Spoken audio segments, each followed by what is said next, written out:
Tengan ustedes buenas noches. Para mí es muy grato estar con ustedes en esta pequeña charla sobre niño con anemia, pautas críticas. Ustedes saben que la alimentación del ser humano ha variado durante los últimos años y esto a costa no solamente de una mala alimentación, sino también de hábitos de alimentación no saludables. De tal manera que los problemas nutricionales han variado. No hay la clásica descripción del Kwashiorkor con marasmo que tanto nos importaba en los años 70. Hoy en día, más bien están a una mayor importancia deficiencia de micronutrientes, dentro de los cuales el más importante es la deficiencia de hierro que ocasiona anemia. Y eso es lo que vamos a pasar a describir con algunos puntos críticos.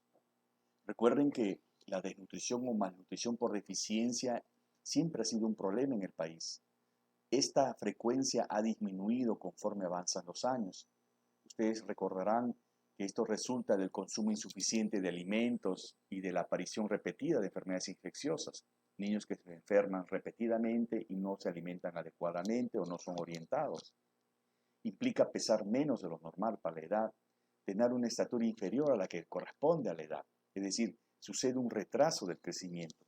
Y esto es vital, especialmente en los primeros años de vida, en lo que se describe como hoy los primeros 1000 días, que si uno no logra que el niño cubra esa expectativa de velocidad de crecimiento, este niño nunca más lo va a recuperar. Entonces estamos hablando de periodos críticos. Estar peligrosamente delgado y presentar carencia de vitaminas y minerales también es otro problema, ¿no? Claro, dentro del contexto de que no necesariamente el ser delgado significa desnutrido, porque también ahí vemos y vamos a tocar otro problema de interpretación del estado nutricional. Bien, también te podemos recordar algunas causas de desnutrición que están ligadas en general a la pobreza. En nuestro país está sucediendo cambios epidemiológicos. La tendencia epidemiológica, como cualquier país que va migrando de un país subdesarrollado a un país en vías de desarrollo. Conforme mejoran las condiciones socioeconómicas, mejora el estado nutricional.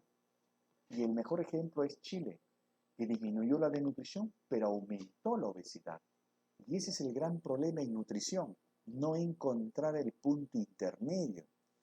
Claro, la desnutrición podríamos explicarlo asociado a la pobreza por desequilibrios dietéticos, por escasa educación e información, condiciones higiénicas desfavorables, medios marginales, ausencia de servicios básicos, ausencia de agua potable, hogares pobres, hogares disfuncionales. Uno podría tener un gran marco de causal de la desnutrición.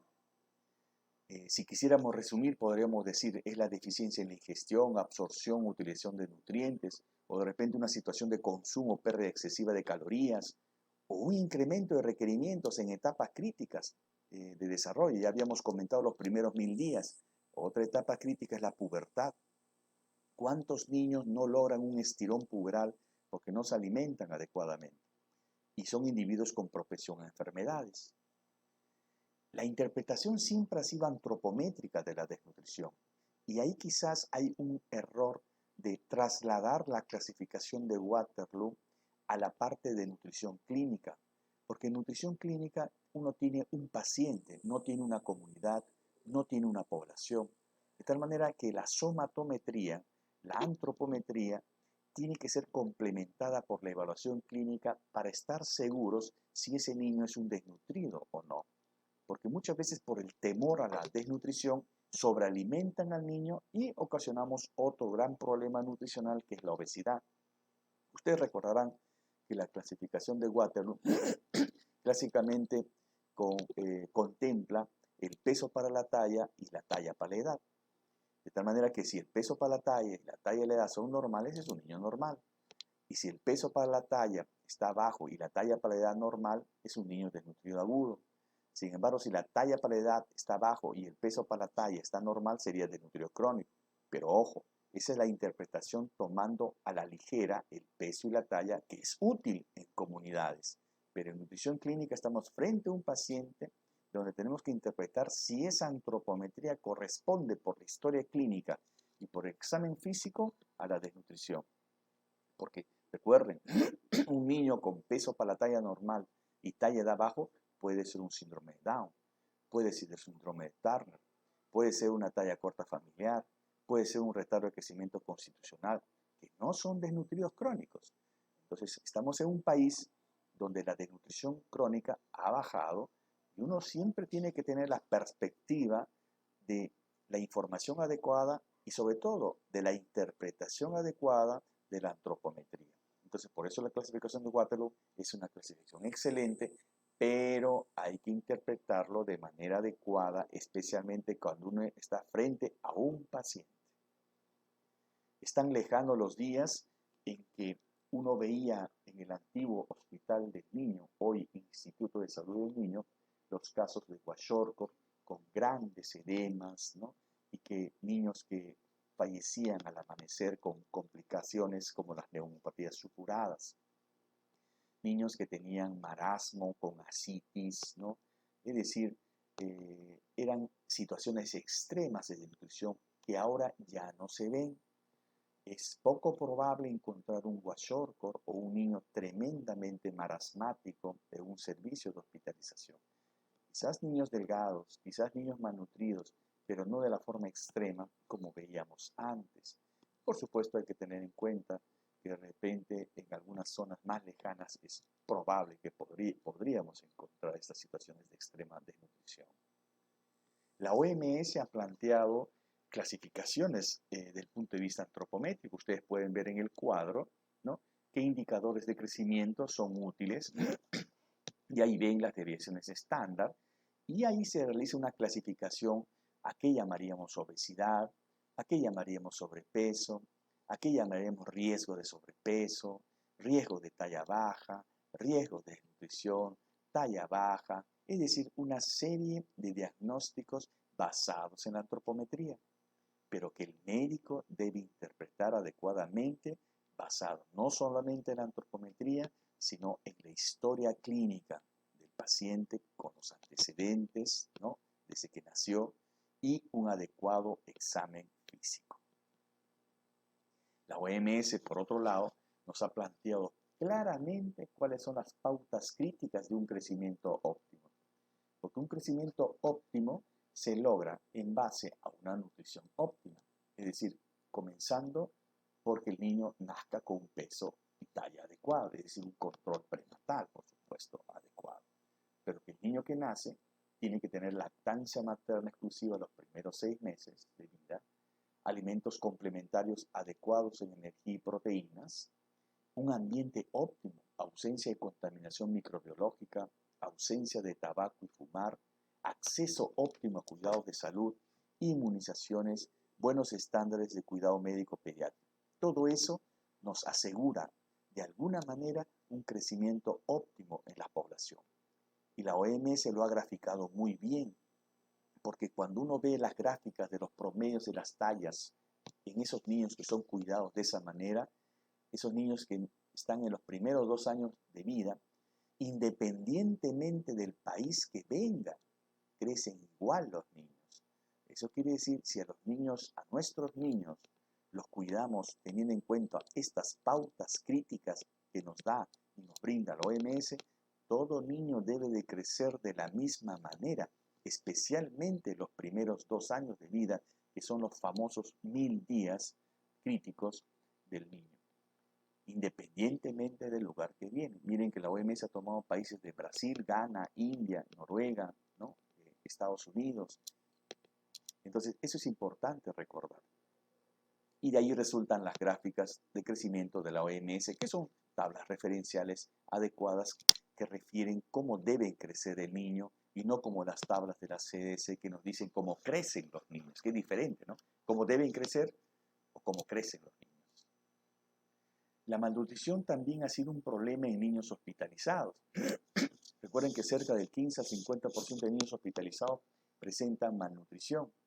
6.5 veces mayor riesgo de muerte en pacientes malnutridos versus bien alimentados. Evolución de los niños hospitalizados con malnutrición Hay una calidad de vida reducida, hospitalización prolongada, incremento de complicaciones.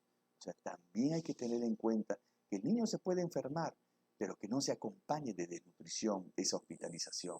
De tal manera que debe haber un acompañamiento adecuado, no solamente de los padres, sino del médico, especialmente el pediatra, que tiene un niño hospitalizado y que tenga en cuenta su estado nutricional. Se ha descrito un orden inclusive de los parámetros nutricionales en el niño en el proceso de desnutrición. Lo primero que se compromete es la actividad. Y miren cómo la velocidad de crecimiento es quizás un parámetro importante y que se puede detectar precozmente en el niño que va desnutriéndose. Todo niño que crece es un niño normal, independientemente del peso. Recuerda, velocidad de crecimiento es vital. Si el niño crece, todo está bien. Si el niño no crece, ahí está faltando algo. ¿Por qué? Porque el crecimiento es un componente del gasto energético más lábil que existe apenas exista un déficit de aporte de energía en la dieta. Bueno, estas son las consecuencias del calentamiento global. ¿Y cuáles son las consecuencias de la deficiencia de nutrientes? Por supuesto, el niño deja de crecer y no solamente eso, sino que corre el riesgo de retardo del desarrollo psicomotor, especialmente si existe deficiencia de algunos micronutrientes. Y hacia ahí nos dirigimos, porque vamos a comenzar a hablar del hierro, que está ligado al desarrollo psicomotor en los primeros años, dos años de vida. El aumento de la susceptibilidad a las infecciones también es una consecuencia, y enfermedades crónicas en edad adulta. Hay un retardo en el desarrollo cognitivo y motor, que se traduce en daño en la integración sensorial, pobre rendimiento escolar y alteraciones en la atención. Disminución de la capacidad física con posibles repercusiones económicas. Todo eso son consecuencias de la deficiencia de nutrientes. Claro, uno ve a veces actitudes que no corresponden, ¿no? El sueño, ¿no?, es un regulador energético, pero si un niño está somnoliento hay que ver la causa. Podría traducir un problema nutricional, como en el caso de la deficiencia de hierro en la anemia ferropénica, que hay somnolencia, pero hay muchas causas de somnolencia en niños. Recuerden que la hora decisiva, entonces, son los primeros 1000 días de vida, porque es la época de formación del cerebro, es la hora decisiva del desarrollo cerebral. Al nacer, por ejemplo, un niño tiene 100 billones de neuronas con desarrollo inconcluso, y es en los primeros 3 años donde se produce 1000 trillones de conexiones. Miren, 1000 trillones de conexiones entre neuronas para el resto de la primera década, que le van a servir de base fundamental para su potencial intelectual. A los 3 años el cerebro es 2.5 veces más activo que la del adulto, y a partir de los 10 años las sinapsis no utilizadas son eliminadas en poda cerebral. Ojo, las que no son utilizadas. Por eso uno tiene que hacer no solamente el estímulo nutricional, sino el estímulo psicosensorial, que ayuda a que tenga más conexiones y probablemente menos poda cerebral, entre comillas, en esa etapa de la vida. Ante esta situación, digamos, crítica del niño, cobra mucha importancia entonces, hoy en día especialmente, los micronutrientes. ¿Cuáles especialmente? El hierro, el zinc, la vitamina A, diversas vitaminas del complejo B y el yodo, como ustedes saben. Entonces, uno tiene un panorama amplio. ¿Hacia dónde vamos? ¿Cómo identificamos el problema? ¿Cómo intervenimos en el problema? ¿Cómo disminuimos los problemas nutricionales, especialmente en nuestro país, teniendo en cuenta que somos un país con problemas nutricionales que no son los de antes, son nuevos problemas que tienen que ver con deficiencia de micronutrientes, lo que llamaban antiguamente la malnutrición oculta, porque a veces no se puede evidenciar hasta que ya es tarde. Y uno de ellos es la anemia ferropénica.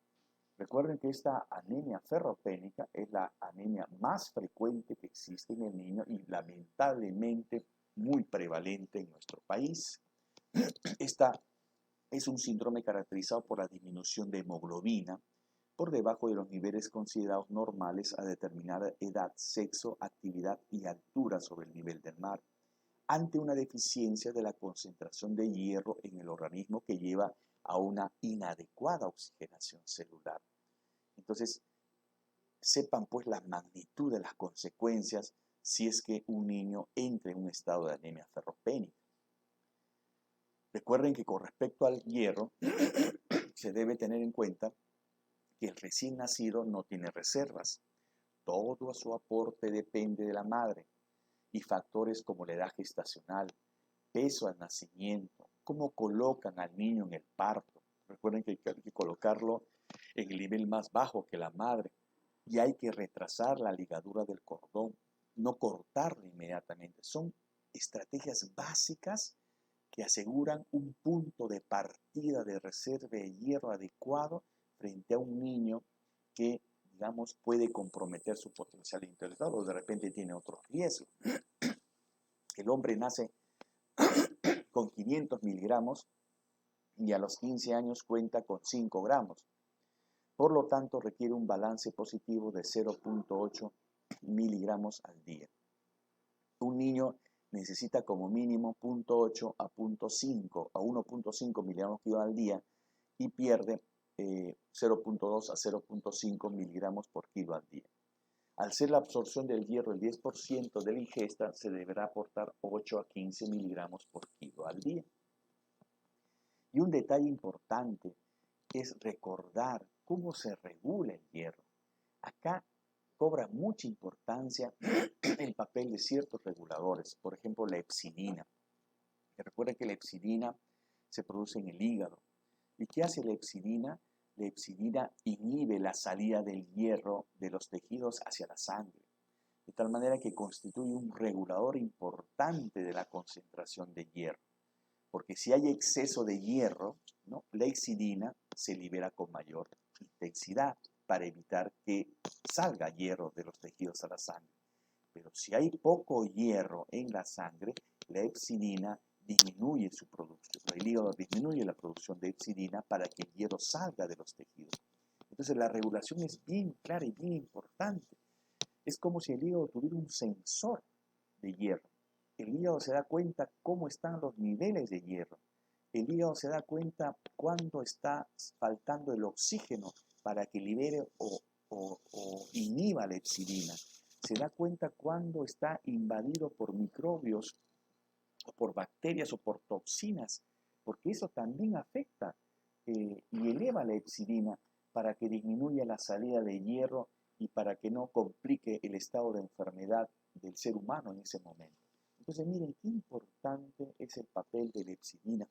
Inclusive, si ponemos un ejemplo, en los estados de obesidad, que son estados proinflamatorios, donde teóricamente al ser un estado proinflamatorio es un estado que propicia la mayor producción de epsidina y por lo tanto la menor salida de hierro hacia la sangre y menor eritropoiesis, y eso podría explicar por qué algunos obesos que son anémicos aparentemente no responden a la terapia con hierro. ¿Por qué? Porque están en pleno estado proinflamatorio. Entonces, por eso les decía al comienzo, uno tiene que interpretar bien la situación del ser humano, no solamente en el contexto físico, sino en el contexto de su historia clínica y, por supuesto, recordando la fisiopatología, que es tan importante recordar como muchas otras entidades. Este es un cuadro de valores normales de concentración de hemoglobina y niveles de anemia en niños, adolescentes, mujeres gestantes y puérperas hasta los 1000 metros sobre el nivel del mar. Ustedes pueden ver inclusive una clasificación de anemia leve, moderada, severa, ¿no? Entonces es un cuadro interesante y ahí está la bibliografía abajo. Esta es la prevalencia de desnutrición hacia el 2017, ¿no? Ustedes pueden ver que varía según utilicemos las tablas del NSHS o de la OMS. Ese es un gran problema también, ¿no? Pero uno tiene que por eso ser claro en decir qué tabla está utilizando. Pero es evidente que la desnutrición ha ido bajando en nuestro país, ¿no? Y la desnutrición crónica hacia el 2017, ¿no? Siendo siempre más alta a nivel rural, como ustedes pueden apreciar. Y en el caso de la anemia, ese es un problema latente. No logramos controlar la anemia. Había un periodo que disminuyó, pero después se ha mantenido, ¿no? Entonces, ¿qué es lo que pasa? ¿Qué es lo que estamos haciendo? ¿Estamos aplicando las estrategias adecuadas o nos falta comprender el contexto del diagnóstico de anemia, especialmente en poblaciones andinas, ¿no? O de altura? Porque estamos frente a un problema nacional prevalente, ¿no? Y por supuesto, la población rural tiene las mayores consecuencias. Miren que la deficiencia de hierro es por etapas, porque un niño cuando ya está anémico, ya tiene deficiencia de hierro y está en el tercer grado, o sea, recién en el tercer grado de deficiencia. Recuerden que hay 3 etapas. La primera etapa, depresión de los depósitos de hierro, caracterizado solamente por la disminución de ferritina, mientras los otros marcadores están normales. Una segunda etapa, donde hay una eritropoiesis con deficiencia de hierro, incremento de la concentración receptora de transferrina, y sin embargo, a pesar que ya estamos en una segunda etapa, la hemoglobina y el hematocrito están con valores normales, o sea, no hay anemia. Porque recuerden que la definición de anemia es disminución de hemoglobina. Y recién en la tercera etapa,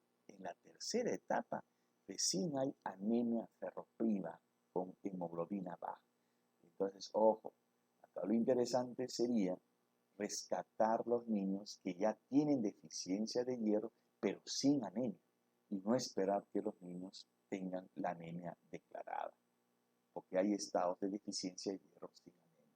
Los infantes tienen más riesgo, tienen mayor riesgo debido a su rápido crecimiento y sus fuentes dietéticas limitadas, muchas veces porque les ofertan alimentos que no son los adecuados, ¿no? U optan por dietas que no corresponden en ese momento de la vida. Inclusive, uno tiene que interpretar si la ferritina, que es la reserva de hierro, ¿no? Si esa está en presencia o no de un proceso inflamatorio. Recuerden que la ferritina en suero, si no hay proceso inflamatorio, un valor de menos de 12 ya es deficiencia de hierro. Pero si está en estado inflamatorio, entonces ese valor aumenta a menos de 30. Lo mismo sucede en mujeres, menos de 12, menos de 30. Entonces por eso le decía al comienzo, uno tiene que interpretar adecuadamente lo que sucede en ese niño y muchas veces individualizar el caso para una adecuada interpretación de esos marcadores o indicadores de deficiencia de hierro. Este es un cuadro que claramente nos demuestra cómo tenemos que tener en cuenta los niveles de hemoglobina en función a la altitud. Recuerden, más altitud, menos oxígeno.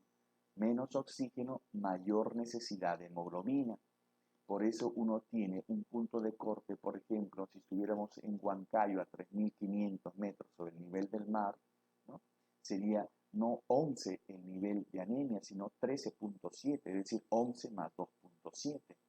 Si estuviéramos en Puno, Curiaca, sería 11 más 3.5, o sea, el nivel de corte aumenta según la altitud. Y hay que tener en cuenta que esa es la hemoglobina. Pero la hemoglobina puede estar baja por estados proinflamatorios que no necesariamente son de deficiencia de hierro. Y ahí viene la confusión. Por eso es importante identificar si realmente son anemias ferropénicas o son anemias de otra naturaleza, como la segunda en frecuencia, que es la anemia inflamatoria. Este cuadro describe claramente diversos factores que contribuyen a la deficiencia de hierro. Ustedes pueden ver el bajo peso al nacer, ¿no? Que es un factor importante porque esos niños nacen con baja reserva ya de la madre y esta baja reserva hace que aumente sus necesidades, ¿no? Y cuando no se facilitan esas necesidades, por supuesto, llega a una deficiencia de hierro. Lo mismo podríamos decir de un periodo de crecimiento rápido o de repente de una ligadura de cordón umbilical inadecuado, muy apresurada, ¿no? En el caso de las mujeres, un periodo intergenésico corto, las diferentes causas de pérdidas de hierro por sangrado menstrual, ¿no? O de repente el pobre saneamiento ambiental, bajo acceso a salud, los parásitos, prácticas culturales tradicionales, ¿no? Como por ejemplo tomar café o té con el almuerzo. Recuerden que esas tienen taninas, inhiben al hierro noemínico, que generalmente están en las menestras. Entonces también tiene que ver con un hecho de educación nutricional, cómo combinar los alimentos, el costo y la disponibilidad de alimentos ricos en hierro, ¿no? Que va aunado a los patrones dietéticos, es decir, una serie de factores contribuyentes que nos ayudan a entender cuáles son los factores que hacen pues que suceda la deficiencia del hierro en mujeres, en niños, en niñas. Y este es un cuadro de factores de riesgo, los pre y perinatales como la anemia materna, diabetes no controlada, la gestación múltiple, bajo peso al nacer y la prematuridad. Y también factores dietarios, lactancia materna sin suplementación con hierro, porque recuerden que hay que suplementar a partir del cuarto mes acá. La introducción temprana de leche de vaca. Recuerden que la leche de vaca es bueno solamente para el ternero. Tiene mucho fósforo, mucha osmolaridad, poco hierro. Se puede ofrecer, sí, como parte de la diversificación alimentaria, pero a partir del año de edad. Fórmula infantil baja en hierro. Introducción tardía de alimentos ricos en hierro. Todo lo negro y verde en alimentos tiene cantidad de hierro. Baja ingesta de hierro hemínico. Ingesta inadecuada de vitamina C, cítricos. Ingesta elevada de cereales y legumbres. O infecciones como parásitos, ¿no? O de repente otros factores que podríamos también tener en cuenta, como el bajo nivel socioeconómico, bajo nivel educativo de la madre, o exposición al plomo, ¿no? Que es un parámetro importante a tener en cuenta en poblaciones cercanas a minas, ¿no? Y acá ustedes pueden ver las medidas de prevención de anemia.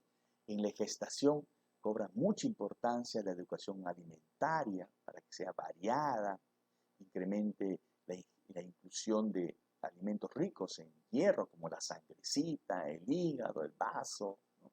Otras vísceras de color oscuro, las carnes rojas, el pescado. Se puede suplementar, se tiene que suplementar con hierro y ácido fólico a partir de las 14 semanas de gestación. O en el parto, el pinzamiento y corte tardío, a los 2-3 minutos después del nacimiento del niño. El inicio de lactancia materna inmediato a la hora de nacida, a la primera hora de la primera hora de nacido, de manera exclusiva hasta los 6 meses y podría prolongarse hasta los 2 años. Acá hay que individualizar también muchos criterios. O en la primera infancia, la alimentación complementaria, la diversificación alimentaria, la suplementación preventiva, ¿no? Y también la consejería y el monitoreo para asegurar la adherencia a la suplementación preventiva en el establecimiento de salud, hogar y otros espacios de jurisdicción. Otras medidas podrían ser el control de la parasitosis intestinal, promoción de la vacunación para evitar las enfermedades, promoción de consumo de alimentos fortificados con hierro, promoción de consumo de agua segura, lavado de manos, higiene de los alimentos.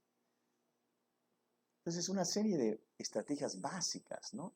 Que en realidad se circunscriben a una adecuada educación alimentaria, a uso de alimentos ricos en hierro y a la suplementación y fortificación casera, aunada pues a otras estrategias tan simples como el pinzamiento oportuno del cordón umbilical o estrategias muy generales como el saneamiento ambiental y la parasitosis.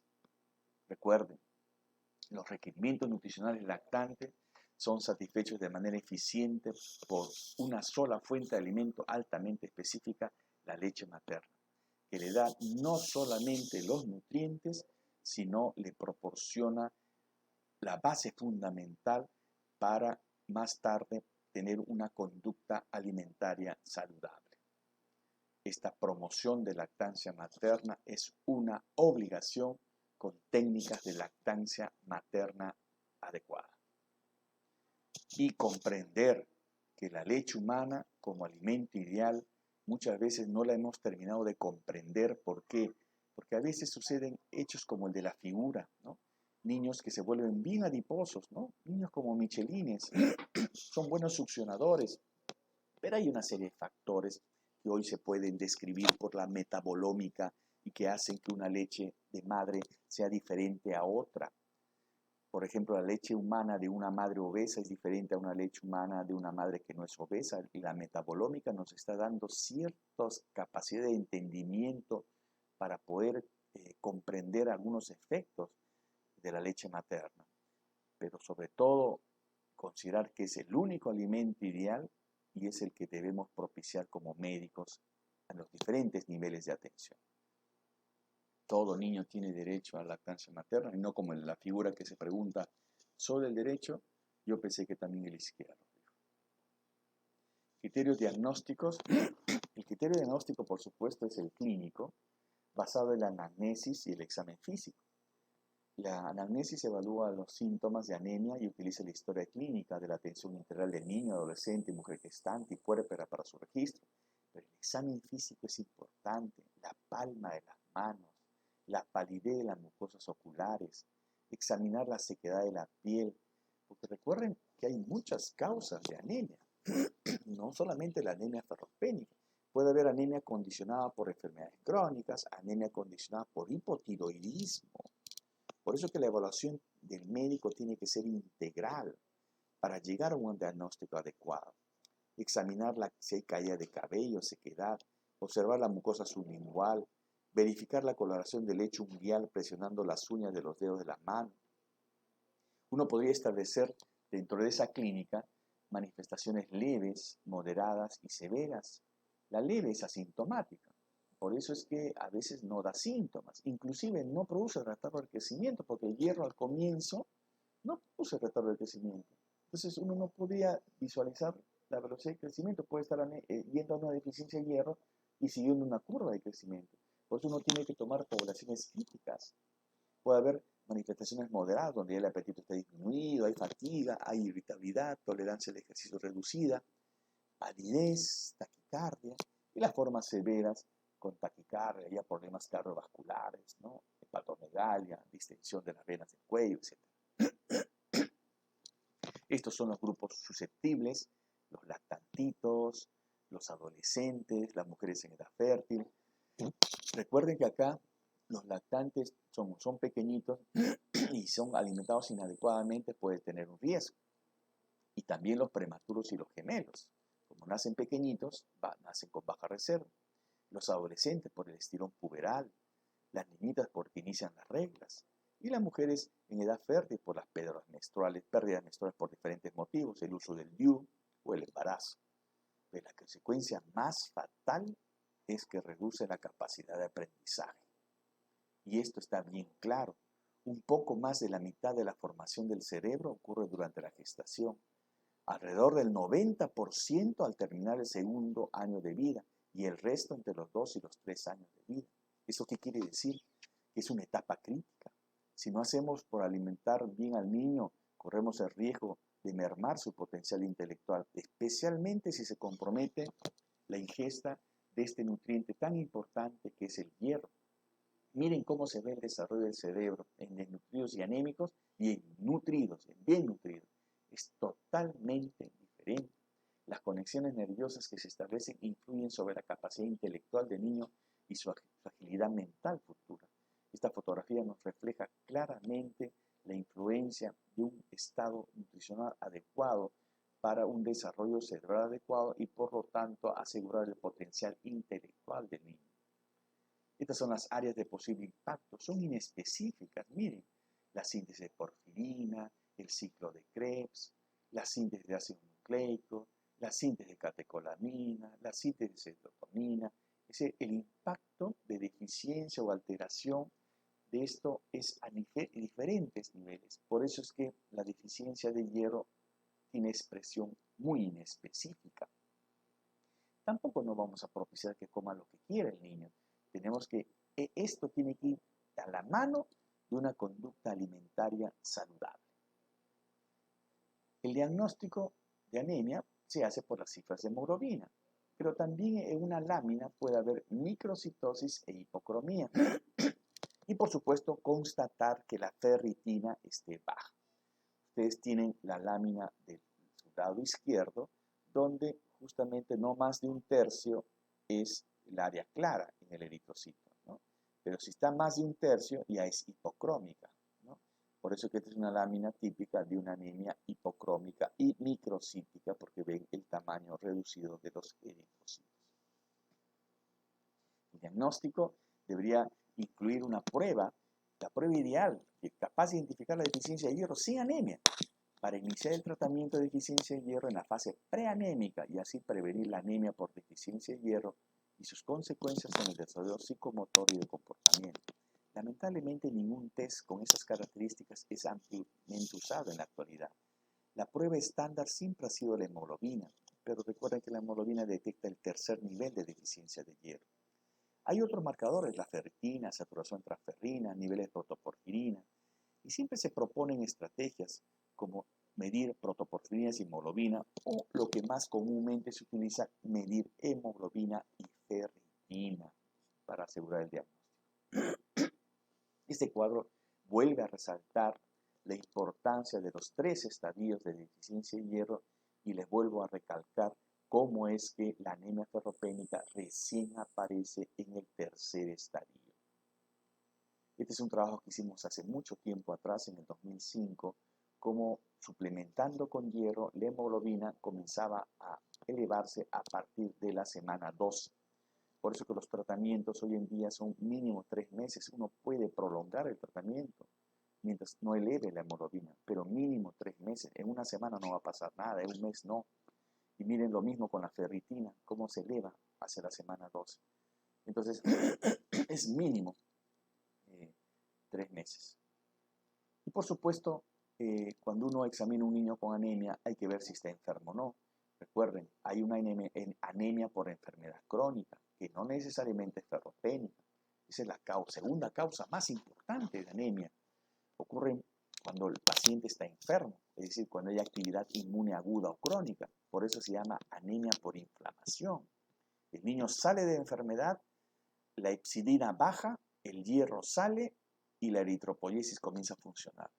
Esta es una especie de medida de protección frente a estados de enfermedad donde probablemente el exceso de hierro podría agravar la enfermedad por su efecto redox, cuando está libre, o por su menor capacidad antioxidante en estados de enfermedad del ser humano. Se cree que es un mecanismo de protección. Esconde el hierro cuando se enferma el niño y luego lo saca cuando se sana, ¿no? Entonces, eso es en palabras más sencillas. Y estas son las estrategias nutricionales que lo saben muy bien los nutricionistas. Diversificar los alimentos. Esta es la estrategia básica.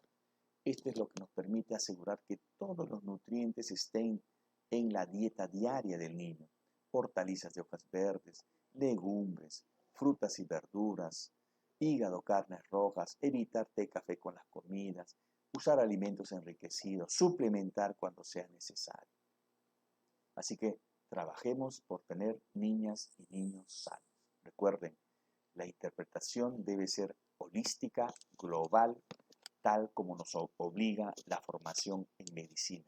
En medicina tenemos una formación holística, de tal manera que por más avance de la tecnología, tenemos que confiar en la evaluación integral, no solamente por un examen auxiliar, sino por la interpretación de la historia clínica, los antecedentes, la anamnesis, el examen físico y que incluye una adecuada antropometría y sobre todo ese médico que tenga ese entusiasmo y esas ganas de revertir esos problemas para ver sonreír a estos pequeños pacientes. Muchas gracias.